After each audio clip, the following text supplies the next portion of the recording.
할렐루야. 네, 오늘도 수요 예배 오신 여러분을 환영하고 축복합니다. 네, 봄이 오는 길입니다. 봄이 오는 길목. 그런데 꽃샘추위가 발목을 살짝 잡고 있습니다. 살짝 잡은 겁니다. 네, 올해는 못 잡을 겁니다. 그래서 오늘이 지나고 내일 오후부터는 아마 예년 기온을 회복한다라고 하는 그러한 소식이 있습니다. 환절기 건강 더욱더욱 조심하시기를 바라고, 이 사순절의 기간인데 우리가 영적으로 정말 좋은 훈련을 받을 수 있는 아주 좋은 기회인데요, 우리가 이 사순절을 정말 뜻있게 보내고 또 의미 있게 보내고 좀 생각하며 보내면서 우리가 영적인 경건의 훈련을 가지면 또 영적으로 성장하고 성숙한 시간들이 될 거라 이렇게 확신을 합니다. 네, 오늘 사사기 연구 우리가 함께 또 보는데요, 54번째 시간이 되었습니다. 사사기 14장으로 넘어왔고요, 14장 1절로 7절을 가지고 오늘 제목은 삼손의 출발. 지난주는요, 삼손의 출생이었어요. 한 글자만 달라요. 삼손의 출생이 삼손의 출발. 이렇게 오늘 제목이 좀 바뀌어서, 살짝 바뀌어서 오늘 함께 나눠보도록 하는데요, 오늘 주보에 몇 문제가 있냐면 5문제. 좀 많죠. 5문제. 깎아주기도 하는데 오늘은 안 깎아주고 그냥 다 5문제 그냥 다 진행하도록 하겠습니다. 자, 첫 번째 문제 봅니다. 첫 번째 문제는 오늘 주제예요. 삼손의 출발은 무엇입니까? 삼손의 출발이 무엇인가? 여러분, 삼손의 출생에 대한 이야기들을 우리가 지금 몇 주 동안 이렇게 보았어요. 삼손의 출생의 이야기는요, 대단히 놀라워요.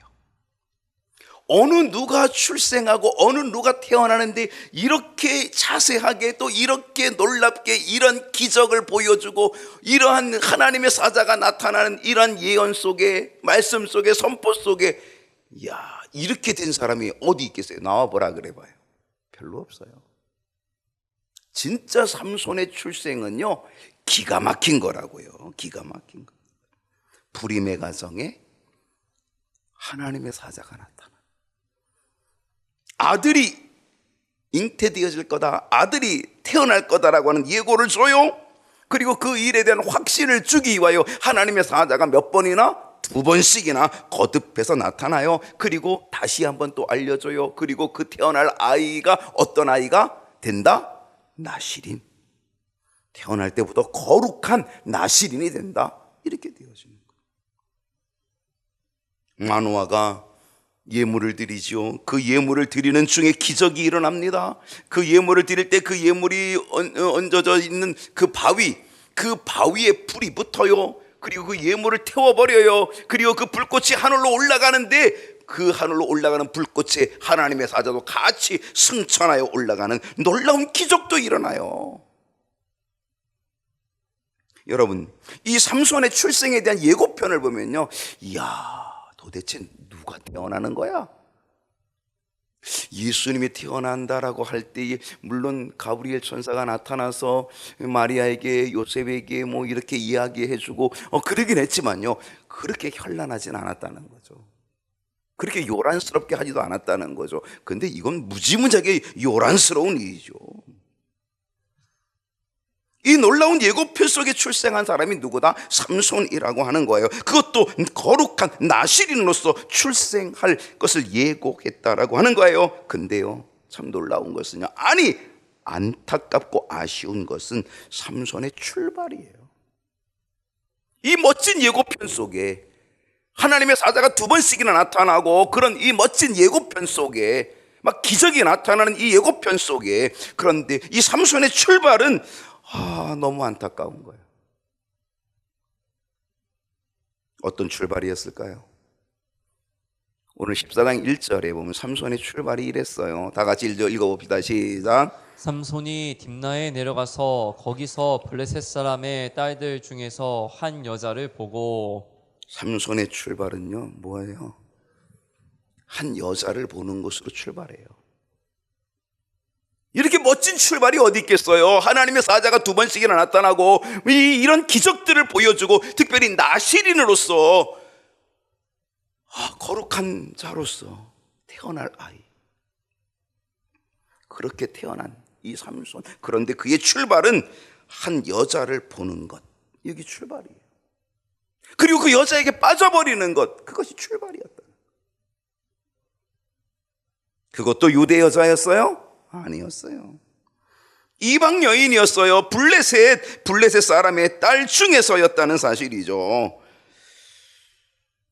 여러분, 이 삼손의 출발을 보니까 우리는 뭘 볼 것 같아요?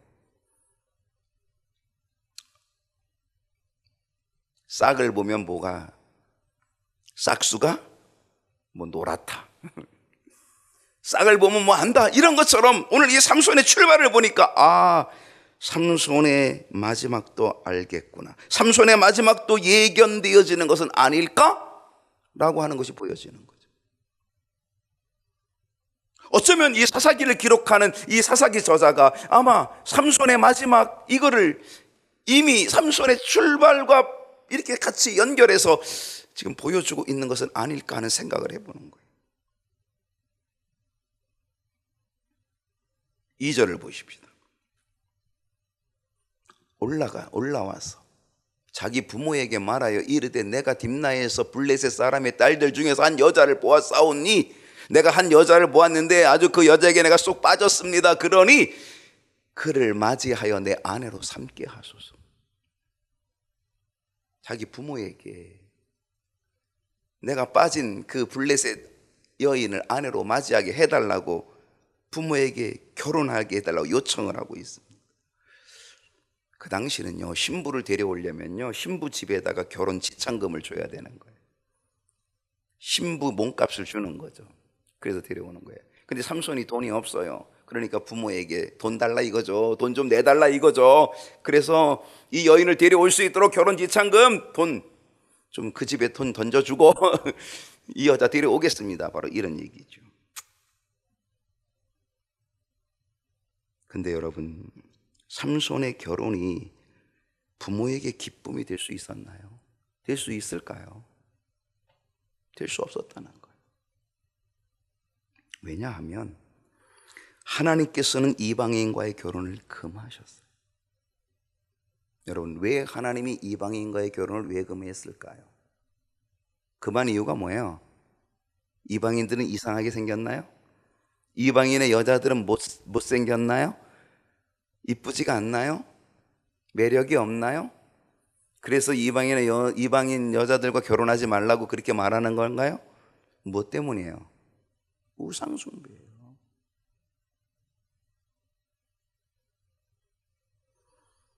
출애굽기 34장 16절을 보게 되면요, 또 내가 그들의 딸들을 내 아들들의 아내로 삼음으로 그들의 딸들이 그들의 신들을 음란하게 섬기며 내 아들에게 그들의 신들을 음란하게 섬길까 할까 함이라. 이상하게 남자들이 여자 말을 안 듣는 것 같아도 잘 들어요.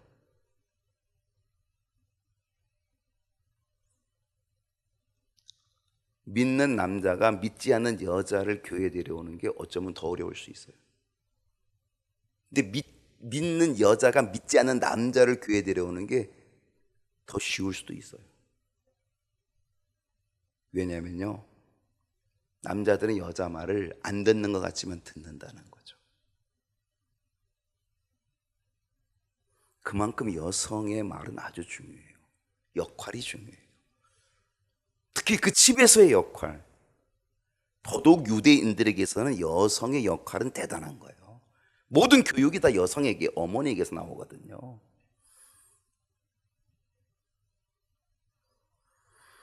그렇기 때문에 하나님께서 우상숭배를 엄격히 금지한 것은요, 무엇이냐? 그 우상숭배를 엄격히 금지한 그 하나님의 뜻은 바로 이방인들과의 결혼 속에 우상에 빠지는 일이 비일비재한 거예요. 그래서 하나님께서 막으시는 거죠. 여러분, 삼손의 출발은요, 정말 아름답지 못해요. 이방 여인에 빠져가지고 이방 여인을 아내로 삼고자 하는 것이 그의 출발이었어요. 나시린의 출발이 하나님의 사자가 2번씩이나 나타난 이 출발이, 기적을 보여줬던 이 출발이 너무 형편없는 거죠. 너무 안타까운 거죠. 여인에게 빠져가지고, 그것도 이방 여인에게 빠져가지고 그를 아내로 삼고자, 이것이 출발이었다는 거예요. 여러분, 우리의 출발이 어떠면 좋겠습니까? 우리의 출발은 늘 아름다우면 어떻겠습니까? 하루의 출발이 기도로 출발하면 얼마나 아름다운 출발이 될 수 있을까? 한 주의 출발이 주일 성수하고 예배로 출발하면 얼마나 아름다운 출발이 될 수 있을까? 한 달의 출발이 하나님을 의지함으로, 하나님께 맡김으로 출발한다면 그 한 달은 얼마나 아름다운 시간들이 될 수 있을까? 여러분, 우리의 출발이 좋아야 돼요. 우리의 출발이 아름다워야 돼요. 그리고 우리의 출발뿐 아니라 우리의 마무리도 아름다우면 그것은 승리의 삶을 살아간 모습이 되는 거죠. 오늘 우리는 이 저녁에 이렇게 기도하면 어떻겠습니까? 주님, 아름다운 출발 주십시오. 아름다운 마무리를 주시옵소서. 자, 2번째 문제로 갑니다. 삼손의 부모 입장은 무엇입니까? 자, 지금 삼손이 블레셋 여자에게 빠졌어요. 그리고 아내로 데려오게끔 그 부모에게 지금 요청하고 있어요. 그 삼손의 부모의 입장은 뭘까요? 3절 보겠습니다. 3절 다 같이 읽어볼까요? 시작. 그의 부모가 그에게 이르되 내 형제들의 딸들 중에나 내 백성 중에 어찌 여자가 없어서 내가 할례 받지 아니한 블레셋 사람에게 가서 아내를 맞으려 하느냐 하니, 삼손이 그의 아버지에게 이르되 내가 그 여자를 좋아하오니 나를 위하여 그 여자를 데려오소서 하니라. 그 부모가 뭐라고 얘기했어요? 삼손에게, 야, 내 형제들의 딸들 중에 왜 여자가 없냐? 우리 이 백성, 이 유대 민족, 우리 백성 중에 여자가 없냐? 어떻게 너는 지금 할례 받지 아니하는 이방 여인 블레셋 사람, 그를 아내로 맞으려고 하니, 아내로 맞아오려고 하니?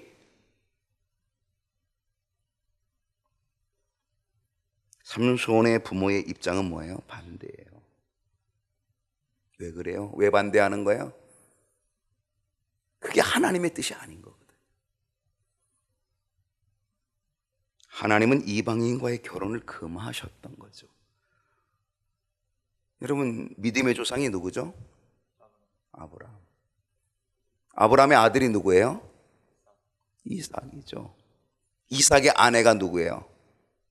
그건 몰라요? 리브가죠. 아브라함이요, 자기 아들의 부인, 며느리 될 사람, 자기 아들의 부인을 어떻게 얻어왔어요? 어떻게 데려왔어요? 자기 주변에 있는 이방 여인들 아니었어요. 자기 늙은 종, 정말 신뢰할 수 있는 늙은 종에게 맹세시켜가지고, 그래가지고 어디 보냈어요? 자기 고향 땅으로 보냈어요. 그래가지고 결국은 뭐예요? 자기 친족이죠. 나홀이 낳은 부두엘의 딸 리브가를 아내로 택하여 왔다는 거예요.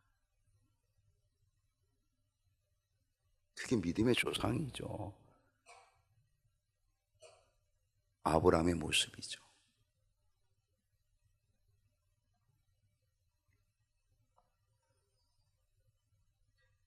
더구나 삼손은 어때요? 삼손은 태어날 때부터 나실인이에요. 거룩한 하나님의 나실인, 하나님의 귀한 종으로 쓰임받을 나실인. 그러기에 그는 이방 여인과 결혼하는 것, 이거는 부모로서 허락이 안 되는 거예요. 반대할 수밖에 없는 거죠. 근데 삼손이 뭐라고 얘기하는지 아세요? 사사기 13장 3절 하반절을 보게 되면 삼손이 뭐라 그래요? 내가 그 여자를, 이게 삼손이에요. 지금 나시린으로 태어난 삼손의 말이에요. 그의 출발이 지금 별로 좋지 않은데 그는 또 뭐라고 얘기하고 있어요? 내가 그 여자를 좋아하오니 나를 위하여 그 여자를 데려오소서. 내가 그 여자를 뭐하오니? 좋아하오니. 이 말을 직역하면요, 원문을 그대로 직역하면요, 이런 말이에요. 그 여자가 내 눈 앞에서 즐거워하므로. 그 여자가 내 눈 앞에서, 내가 보는 앞에도 너무 즐거워한다는 거예요. 이것을 의역하면, 직역하지 말고 의역하면 이런 말이에요. 그 여자가 나를 좋아하므로, 또는 그 여자가 나를 즐겁게 하므로. 그 여자가 나를 즐겁게 한대요. 그 여자가 나를 좋아한대요.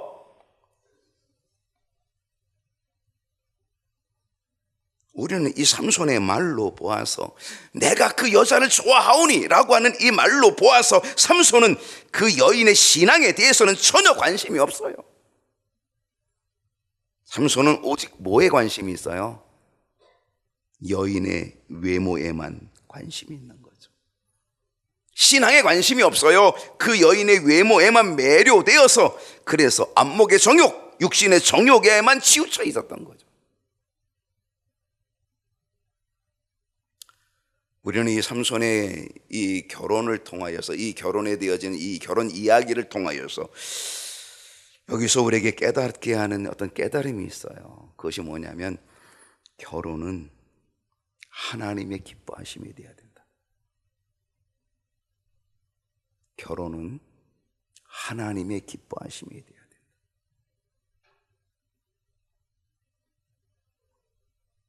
또 결혼은 믿음의 연합이 되어야 돼요. 믿음 중요해요. 두 사람이 의합지 않고서 어찌 동행하겠으며. 아모스 선지자 그렇게 얘기했어요. 두 사람이 의합지 아니하고 어찌 동행하겠으며. 그래요. 결혼은 동행하는 거예요. 근데 의합해야 돼요. 무엇으로? 믿음으로. 그래서 믿음의 연합은 아주 중요한 거예요. 또 결혼은요, 나뿐 아니라. 이 삼손이 뭐라 그래요? 내가 그 여자를 좋아하오니, 이거로 되는 게 아니에요. 결혼은 나뿐 아니라 결혼은 부모님의 뜻도 함께 가야 되는 거예요. 그래서 나뿐 아니라 부모님의 뜻에도 반하지 않아야 돼요. 부모의 반대를 무릅쓰고 결혼하는 결혼이 결코 바람직하지 못해요.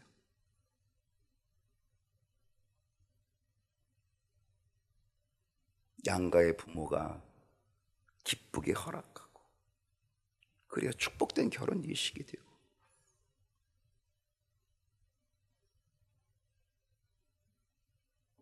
부모의 반대를 무릅쓰고 하는 결혼이 결코 아름답지 못하고 바람직하지 못하다는 거.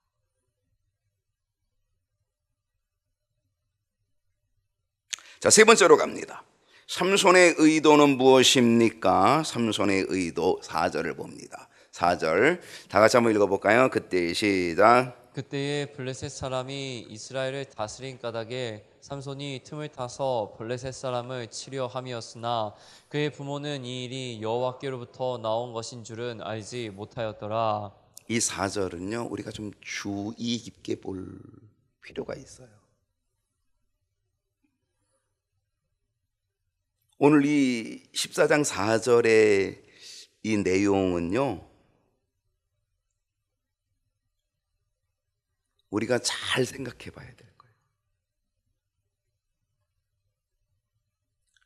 삼손이 블레셋 여인과의 결혼을 하려는 것은 블레셋과 화친한 것처럼 위장해서 그들을 칠 기회를 엿보기 위한 의도였다라고 그렇게 되어 있어요.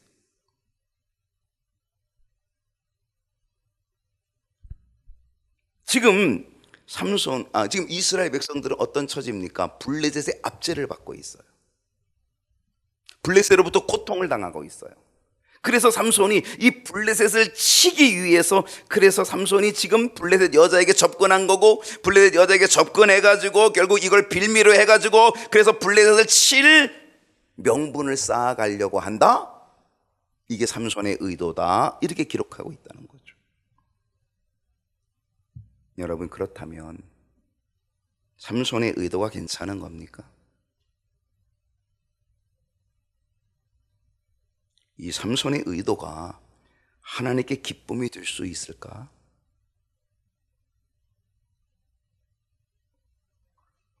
결론적으로 보면 맞는 이야기로도 보일 수 있어요. 삼손은 이 여인과의 일로 빌미를 삼고, 이 여인과의 일로 블레셋을 공격하는 명분을 만들고, 그 블레셋을 칠 수 있는 것, 이렇게 하고 싶은 의도, 결론적으로 보면 맞는 이야기일 수도 있어요. 그렇다면 과연 그 방법을 하나님이 기뻐하실 수 있는지도 우리는 깊이 생각해 봐야 된다.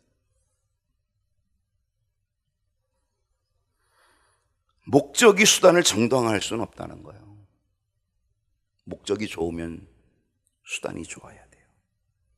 목적이 좋으면 과정도 좋아야 되고 방법도 좋아야 돼요. 목적이 좋다고 아무렇게나 꽝 잡는 게 매 안 된다는 거죠. 실상 삼손의 인간적 욕망이, 삼손의 인간적 정욕이 이 일을 만들게 되었는데, 결국 그는 이 일로 인하여 블레셋을 치는 명분으로 삼는다? 그건 하나님이 그 방법을 좋아하실 수 없다라고 하는 거죠. 물론 삼손을 사사로 택한 것은 블레셋을 치기 위해서 하나님이 삼손을 나시린으로 태어나게 하고 그를 택한 건 맞아요.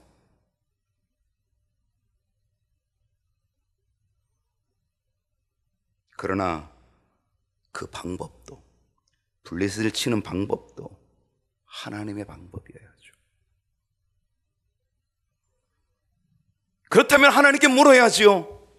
그렇다면 하나님께 기도해야죠. 그렇다면 하나님의 뜻을 구해야 되겠죠. 하나님, 어떻게 하면 이 블레셋을 칠 수 있겠습니까? 어떻게 하면 이 블레셋 손에서 이 민족을 건져낼 수 있겠습니까? 하나님께 물어야죠. 자신의 정욕, 내가 이 여자를 좋아함으로 그 여인에게 빠져서 그 여인에 빠진 그 출발, 그 자신의 정욕과 욕심으로 된 것을 가지고 하나님의 뜻이라는 목적에다가 끼워 맞추려고 한다고 한다면 안 된다는 거죠. 그건 하나님이 기뻐하는 방법이 될 수 없다는 거죠.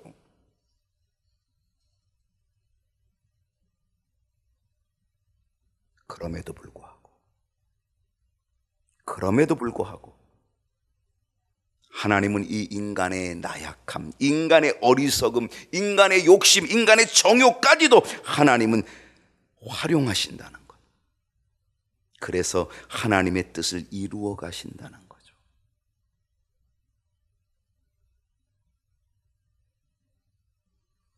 우리는 언제나 하나님의 기뻐하심이 어디 있는지를, 그리고 무엇을 통하여서 하나님이 기뻐하는지를 우리는 늘 생각할 수 있어야 되고요. 늘 하나님과의 관계 속에 물어야 되고 기도해야 된다는 것. 하나님의 뜻을 구해야 된다는 것. 물론 우리의 잘못을 하나님은 합력하여 선을 이루어 가시기도 하지만, 그 전에 우리는 그것을 합리화시키고 그것을 합력하여 선을 이루어 가시는 어떤 그것보다는 더 하나님의 뜻이 뭔지를 하나님께 묻는 일, 무릎 꿇는 일, 그것이 중요하다는 거죠. 네 번째로 가십니다. 삼손이 만난 것은 무엇입니까? 삼손이 만난 게 뭘까? 5절을 보면 삼손이 뭘 만났나요? 자, 삼손이 다시 읽어볼까요? 시작. 삼손이 그의 부모와 함께 딥나에 내려가 딥나의 포도원에 이른즉 젊은 사자가 그를 보고 소리 지르는지라. 삼손이 만난 것은 젊은 사자. 젊은 사자가 소리 지른다는 건 뭐예요? 반갑고 그래서 꼬리치나요? 젊은 사자가 소리 지른다는 건 뭐예요? 내가 너를 잡아먹겠다는 거죠. 달려들겠다는 거죠. 삼손이 딥나의 포도원에서 만난 것은 젊은 사자였습니다. 그때 삼손이 어떻게 하나요? 자, 6절 그 다음 절을 보게 되면 여호와의 영이 삼손에게 강하게 임하였어요. 여호와의 영이. 잘 보세요. 여호와의 영이 삼손에게 강하게 임하니 그가 손에 아무것도 없이, 손에 뭐가 있었어요? 아무것도 없어요. 총도 있는 것도 아니고 칼도 있는 것도 아니고 창이 있는 것도 아니에요. 아무것도, 맨손. 그런데 그 사자를, 염소 새끼를 찢는 것까지 찢었다는 거예요.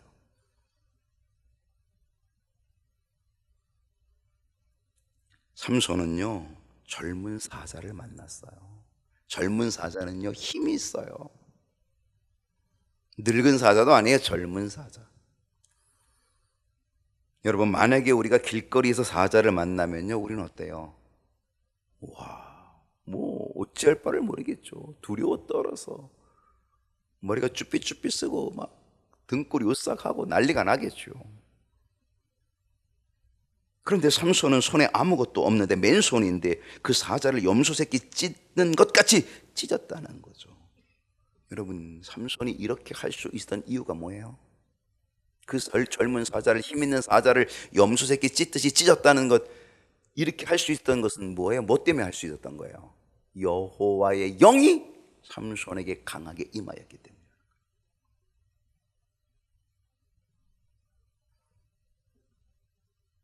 삼손의 능력과 힘은요, 하나님께서 주시는 능력이에요.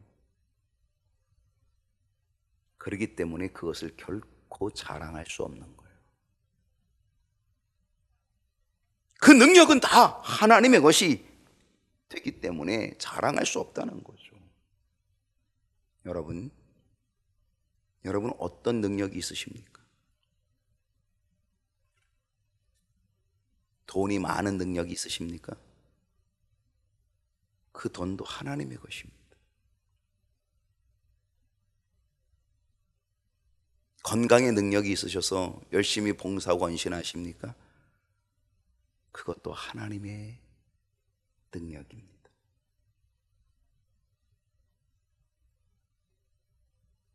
여러분, 어떤 능력이 있으십니까? 특별히 여러분 어떤 영적인 능력이 있으십니까? 여러분 어떤 은사가 있으십니까? 그것 하나님의 것입니다. 하나님이 주신 것입니다. 하나님의 것이라는 것. 그렇기 때문에 우리는 자랑할 수 없어요. 자랑하면 안 돼요. 우리가 그것을 자랑하는 순간 하나님은 그걸 거두어 가셔요. 우리의 영적인 능력이 다 소멸돼 버리고요, 거두어 가셔요. 우리에게 능력이 있다면 그 능력은 하나님의 것. 우리에게 능력이 주어졌다고 한다면 그것은 하나님의 영광을 위해 사용되어야 된다는 것. 그래야지만 우리는 더 귀하게 쓰임받을 수 있다는 거죠.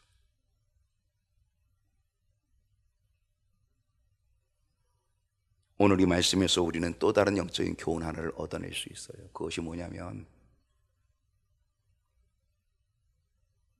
우리는 순간순간 우는 사자같이 두루 다니며 삼킬 자를 찾는 우는 사자 마귀를 우리의 인생의 길목에서 만날 수 있어요. 지금 삼손은 딥나의 포도원에서 젊은 사자를 만났어요. 딥나로 내려가는 그 길목에 젊은 사자를 만났어요.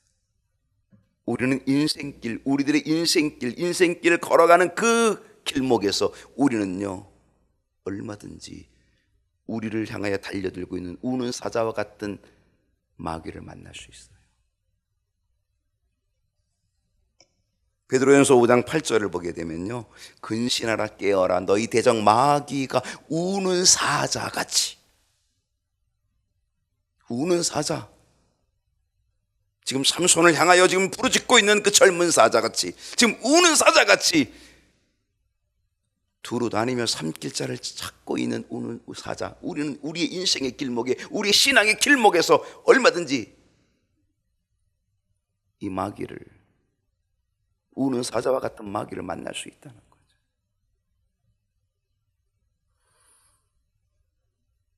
근데 여러분, 삼손이 그 사자를 찢어 죽인 것은요, 무엇 때문이었다고요?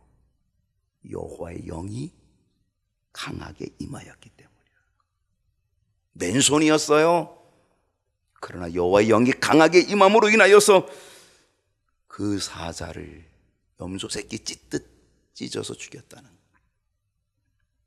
우리도 우는 사자같이 달려들고 있는 이 마귀를 박살낼 수 있는 것은 오직 여호와의 영, 성령의 능력이 우리에게 임하면 우리도 박살내고 이 어둠의 권세를, 우는 사자와 같은 이 마귀를, 우리를 집어삼키려고 하는 이 마귀를 우리는 박살내고 승리하는 은혜가 있게 될 줄로 믿습니다. 사도행전 1장 8절을 보면요, 오직 성령이 너희에게 임하시면 너희가 뭘 받아요? 권능을 받아요. 이 사순절에 성령 충만의 은혜가 경건의 훈련으로 넘쳐서 우는 사자와 같이 지금 두루 삼킬자를 삼키려고 지금 대적하고 우리의 인생의 길목, 신앙의 길목을 딱 지키고 있는 이 마귀를 찢어내고 박살내고 승리하는 역사가 있기를 축복합니다. 마지막 5번째, 오늘 7절이 주는 영적인 교훈이 무엇입니까? 그랬어요. 오늘 7절까지인데 7절이 주는 영적인 교훈.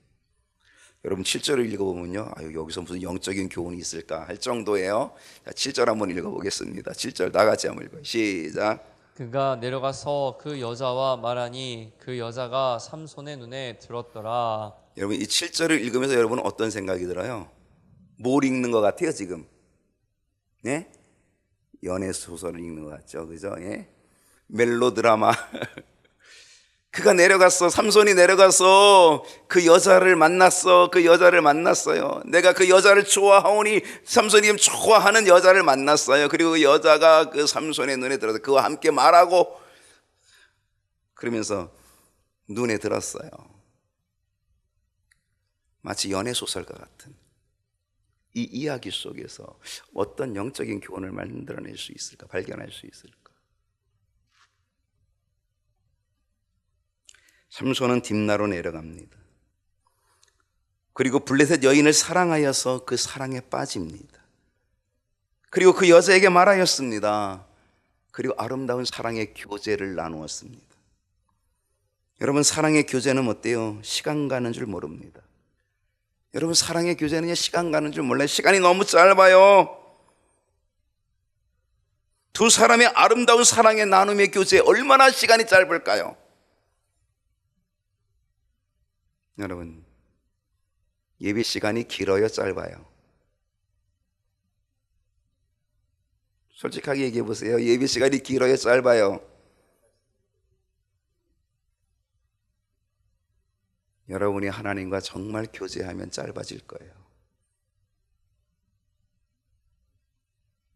정말 여러분이 주님을 사랑함으로 교제하면 짧아질 거예요.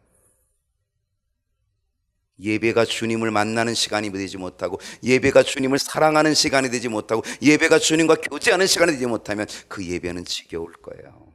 길 거예요. 여러분, 사랑의 교제는 아주 짧아요. 너무 시간이 잘 가요. 너무너무 시간이 잘 가고 너무너무 짧아요. 예배는 하나님과 사랑의 교제를 나누는 시간이거든요. 우리가 주님을 만나야 돼요. 우리가 하나님을 만나야 돼요. 예배 속에 만나야 돼요. 그리고 사랑의 교제를 나누어야 돼요. 그러면 그 예배 시간은 너무 짧아요. 너무 금방 가요.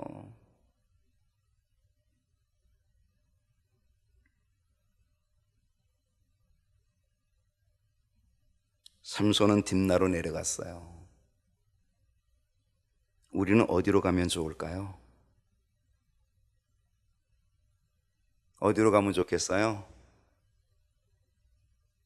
삼손은 딥나로 내려갔다니까. 왜? 그 딥나에 사랑하는 여인이 있어요. 내가 그 여인을 좋아함으로 내 좋아하는 여인이 있어요. 그 딥나로 내려갔다니까요. 우리는 어디로 가면 좋겠어요? 주님 계신 곳으로 가면 얼마나 좋겠어요. 주님의 전임은 어떨까요? 교회면 어떻겠습니까? 또 교회 가야 돼? 또 교회 가야 돼? 이러지 말고. 여러분, 우리는 어디로 가면 좋겠어요? 기도의 자리로 가면 어떨까요?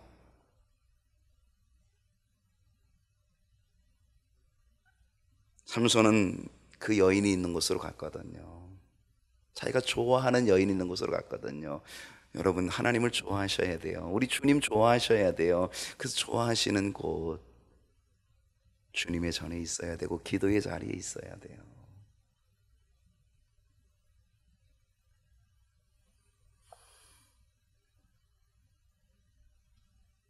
삼손은요 딥나로 내려갔어요. 그리고 그 여자와 뭐 했는지 아세요? 7절 다시 볼게요. 그가 내려가서 그 여자와 말하니. 그 여자와 뭐 했다고요? 말했대요. 여러분, 누구와 말하면 좋겠어요? 정말 주님과 말하고 계세요?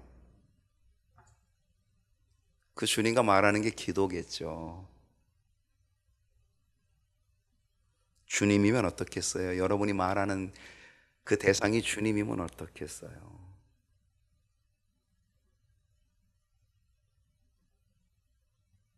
참 놀라운 것은요, 삼손이 딥나로 내려가서 그 여자와 말하니 그 여자가 삼손의 눈에 들었대요.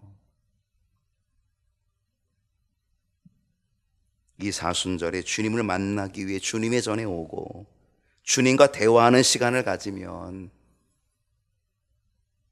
어떻게 되겠습니까?